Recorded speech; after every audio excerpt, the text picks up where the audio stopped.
The word of the day.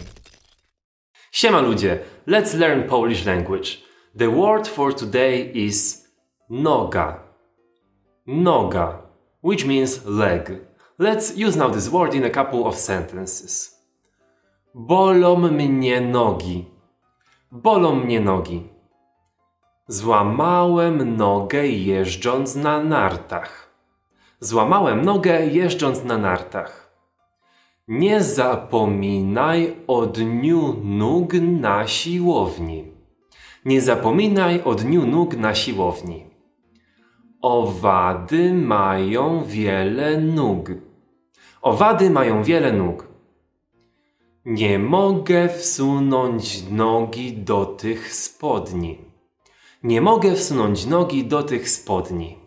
What's up? If you enjoyed this video, remember to give me a like and subscribe with the notification bell on to get more content and learn Polish language.